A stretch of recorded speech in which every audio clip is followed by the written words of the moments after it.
quiero decirte que mantener la atención hoy en día no es nada fácil, sobre todo si consideramos que a los colaboradores más jóvenes, es decir, gente que tiene menos de 25 años y que ya están siendo parte importantísima dentro de la organización, ¿no? Porque cuando hablábamos de la generación millennial, pues hace 10 años decíamos, no, pues falta mucho, ¿no? Apenas son personas que están por integrarse al entorno laboral y pues decíamos, bueno, pues falta mucho y la verdad es que pues todavía no vemos que sea un reto el que se va a enfrentar, ¿no? Pero hoy en día gente de 25 años, de 20, incluso 19, 18 años, que ya son parte importante de la organización, son quienes estarían liderando este cambio y este nuevo reto y que hoy en día incluso muchos de ellos están trabajando desde casa. Eso es algo de lo que ocupa hoy a las empresas, porque en muchas ocasiones están muy conscientes de que la productividad no está del todo dando los mejores resultados, primero, por todas las inquietudes que ha generado esta situación de salud y también porque de alguna manera las personas ahora tienen que equilibrar entre su vida personal, su vida familiar, su vida social, que mucha de esa línea, pues de esa vida, perdón, puede ser en línea, y su vida profesional.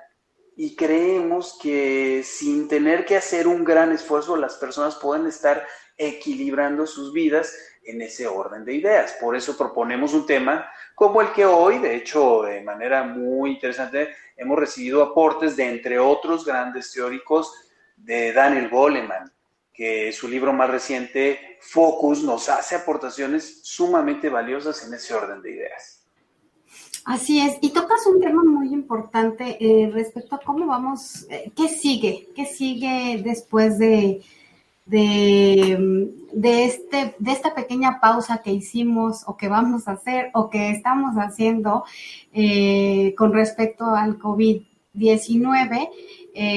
Mucha gente tuvo que adaptarse a un estilo de vida que no estaba acostumbrado, ¿no? He platicado con algunas personas y bueno, al principio creo que era muy difícil adaptarse, a lo mejor quien tenía hijos y tenía que estar trabajando, que los hijos estuvieran encima de la cámara, ¿no? Y que al principio hasta chistoso podría parecer, a algunos podría también parecerles molesto, y hoy es parte de la vida diaria, ¿no? O sea, fue una adaptación aparte muy rápida para poder seguir el trabajo en las empresas y no bajar esa productividad como tú dices.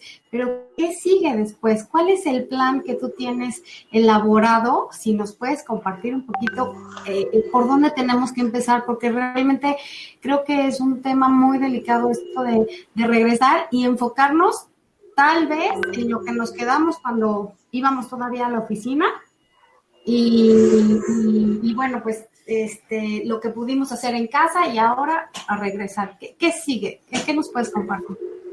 Así es, Elisa, y tú has tocado precisamente el punto clave, el punto neurálgico de todo eso.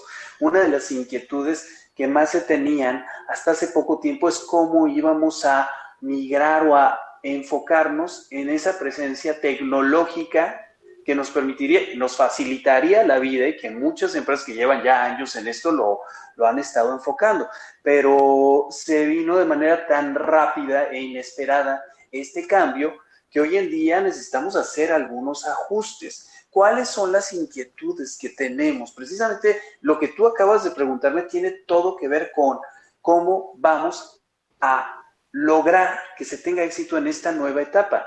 ¿Por qué? Porque, digo, lo que sigue, que pudiera ser gradual y como hemos sabido que se ha hecho del conocimiento de todas las personas que, pues sí, que estamos viviendo, pasando por esta situación de adaptación, pues sabemos que va a ser gradual la adaptación o el regreso como tal, ¿no? A nuestra vida normal.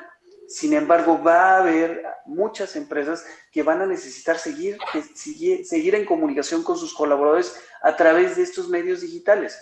Y para esto yo recomiendo, y es parte de lo que vamos a ver en nuestra sesión, que tenemos una sesión que estamos invitando a todo el público, a todas aquellas personas, sean colaboradores, directivos, o estén trabajando de manera independiente en la actividad que deseen hacerlo, estamos invitando el día 22 de mayo, es decir, el viernes 22 de mayo, de 10 a 12 horas, vamos a tener una sesión más completa que lo que van a escuchar el día de hoy aquí en nuestro podcast. Vamos a tener una sesión que nos va a permitir conocer precisamente bajo qué orden de ideas podemos darles ese seguimiento a nuestros colaboradores. ¿Cuántas veces por día yo como jefe me tendré que comunicar con ellos y de qué forma darle seguimiento a esos compromisos que ellos tienen?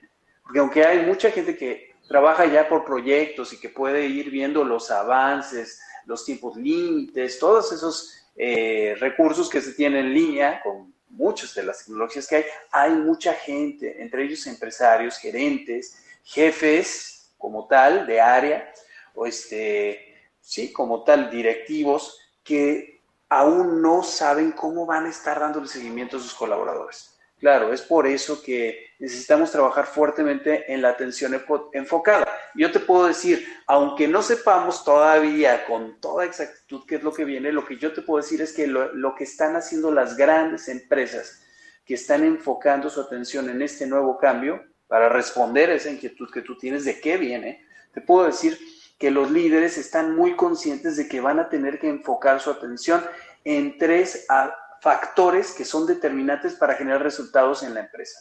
¿Cuáles son estos tres factores?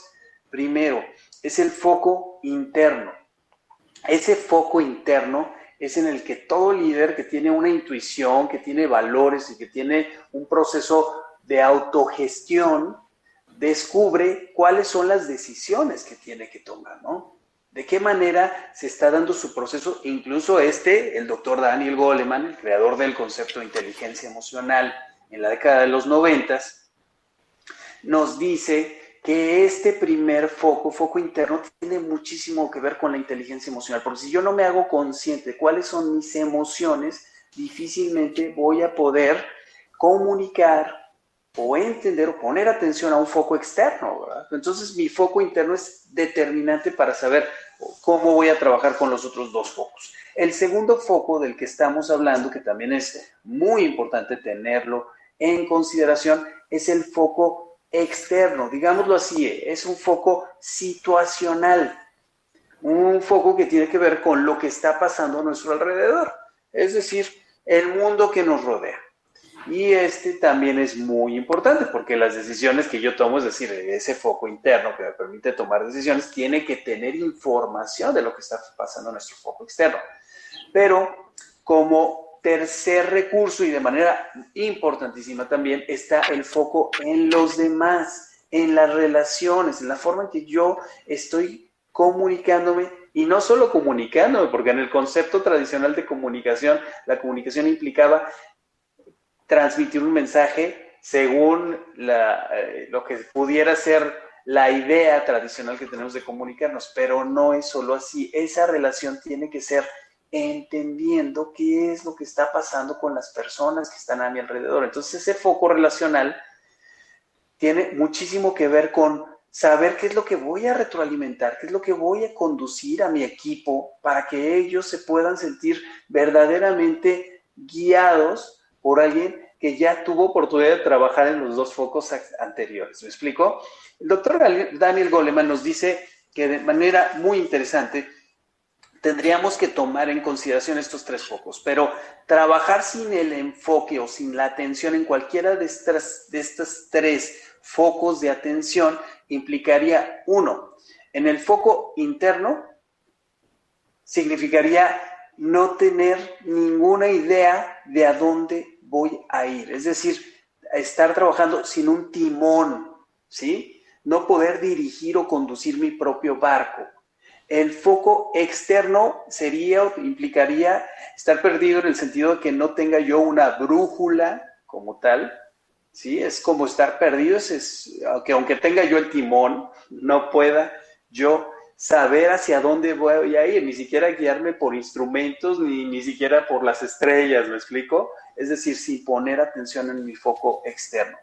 Y el tercero, nos dice el doctor Daniel Goleman, que implicaría como estar conduciendo hacia donde queremos llegar pero sin traer, para aquellos que utilizamos lentes, para que nos demos una idea, es ir a ciegas, es decir, sin haber puesto atención en aquello que tenemos que ver como indicaciones, ¿no? Para quienes, por supuesto, como les decía, si tenemos o si utilizamos lentes, implicaría que no alcancemos ni siquiera a leer las letras de lo que tenemos que prepararnos para saber, ¿sí? Y ese foco relacional tiene todo que ver con leer, no solo lo que nos envía de información nuestra gente, sino cómo están ellos emocionalmente. Yo no puedo liderar un equipo si no sé cómo están en sus emociones, en su estado de ánimo, en sus resultados, o incluso hasta a veces, esto lo hace un coach, sabemos que mucho de lo que sabemos lo hacemos, incluso lo sé, tú también como psicoterapeuta familiar, es importantísima esa labor que haces, Elisa, necesitamos que haya equilibrio, y si no ponemos atención en las otras áreas de vida de las personas, de alguna forma se va a desequilibrar o descompensar también, y va a acabarse viendo afectado pues el tema laboral o profesional, ¿no? Así es que por muy buen directivo que yo sea, si no pongo atención, sin que ello implique que distraiga por completo el objetivo principal por el que la gente que colabora conmigo tiene que cumplir con el mismo, ¿no? Así es, Víctor, qué interesante. La verdad es que no me voy a perder para nada el 22 de mayo de 10 a 12 esta plática, porque yo creo que pues aquí te quedas un poco corto contándonos todo esto, ¿no? Y la verdad es que eso es un para después. Y también me encantaría abarcar el tema de lo que estamos viviendo en este momento en nuestras casas, porque me imagino que aquí la atención o el foco de atención que nosotros tenemos, estaba yo leyendo un poco el resumen del libro de Daniel Goleman, y habla de que es muy sensible, es una línea muy delgada, la atención que nosotros podemos tener versus los distractores que tenemos alrededor, ¿no? Por ejemplo, estando en casa, el perro ladra, los hijos te hablan, suena el teléfono, hay como muchas distracciones en este sentido, y eso hace que fácilmente perdamos el hilo de lo que estamos haciendo, ¿no? Entonces tenemos que hacer un esfuerzo, a lo mejor en este caso un poco sobrehumano, para poder enfocarnos en lo que estamos haciendo realmente y ser lo suficientemente productivos en las metas y en el trabajo que nos están pidiendo, ¿no? Dentro de las empresas. ¿Qué podrías recomendarnos? ¿Qué tips nos puedes dar como para fortalecer estos focos de atención, de concentración, y que la gente tenga un poquito más de éxito en esta misión, que creo que es un buen reto? Claro que sí, Elisa, tu pregunta es sumamente importante porque precisamente hay dos tipos de distractores. Los distractores pueden ser sensoriales o emocionales, tal como nos lo dice también el doctor Daniel Goleman. Y los distractores sensoriales pudiéramos en algún momento reducir su importancia o el nivel de distracción que ocasionan en nosotros, ¿no? De alguna forma, si yo me doy cuenta que tengo la televisión puesta o el radio puesto cuando estoy realizando una actividad que requiere suma concentración, enfoque, pues no hay problema, puedo eliminar ese estímulo o incluso hasta lo puedo poner en tercer plano, como decimos en programación neurolingüística, me podría disociar de ese estímulo. Nada más pudiera ser un estímulo sensorial, ¿no? Pero cuando son emocionales y nuestro estado emocional estamos teniendo constantemente en nuestra mente y en nuestras emociones esos distractores, en muchas ocasiones no lo voy a poder sacar de foco o de mi atención, ¿no?